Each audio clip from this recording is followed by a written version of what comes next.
y'all. We're getting this front end put together. Get the upper and lower control arms kind of mocked up. Had some issues with the hardware they sent us.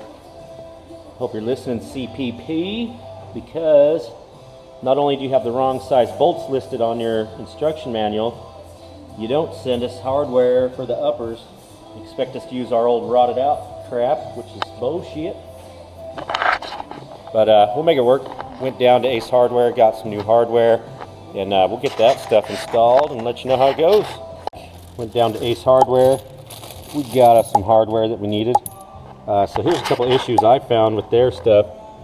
Right here, it's calling for 5/16 hardware, which they send you, but it's not 5/16, it's 7/16. I called tech support, asked them, because they don't send you anything for the uppers. You got no hardware for that. They expect you to use the old stuff. But yeah, you know how it goes with that old stuff. It's fucking 100 years old. But anyways, called, they told me 7/16. Went down to Ace Hardware. 7/16 matches up exactly with the original crap they send you. So I just got 4 more of those. We'll get these uppers in and get everything finished off today. Alrighty, y'all. Alright, so here we go. Let's test fit this new hardware. Seems to go in. Looks alright to me. Need a little finessing, but you know how she goes. But yeah, these seem to work. We went a little long just because we know we're probably going to have to add some shims just to get this camber right on these guys. So we'll go ahead and get everything in, torqued down. You know, I like to go through, get all these cheat sheets, sorry, so I call them women. But anyways, I like to get these, kind of go through everything, open up the hardware, make sure I got all that shit in order. Just like earlier, I had to go to Ace Hardware, get some bolts for this front end here. They don't send you the hardware for the uppers. And if I recall, when I did the Chevelles, the UMI kits don't come with the uppers either. So they just expect you to use all these old shit. But we went and got new ones, grade 8, just to make sure. But yeah, make it safe. I think she'll look good.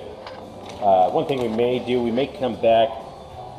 We're probably going to want to install some nylocks on these versus just a regular speed nut and a lock washer. So I like to use the nylock, the UMI kit.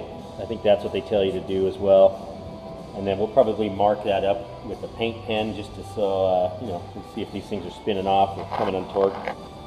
But yeah, we'll go through this. We'll pull out all the cool stickers and show you all the stuff they send you for free. And then get all these instruction manuals pulled out and start kind of going through. Yeah, so one thing I like about these kits, you buy these, you know, UMI, CPP, they all kind of do the same thing, but you know, they hook you up with these stickers, man. You just get a ton of them. Every box you open's got 2 or 3 in there, so I really like that. Stick these goddamn things everywhere. So, all joking aside, these CPP kits for the Tri-5s, they seem to be a great product. They're well made and they come with everything you need to install them, aside from the bolts for the upper control arms. But I assume they leave that up to you to get the correct length so you can shim accordingly. But here at Michelini's, we think they're worth every penny, and we'll definitely be using them again.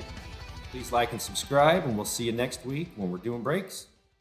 See, look how easy it is. You just go bang, bang, bang, bang. Anybody can do it. Only took 10 minutes. Yeah. If you're thinking this might take a weekend and Dilo told you that, he's full of shit. Yeah. I'm here to tell you it's only 2 hours max.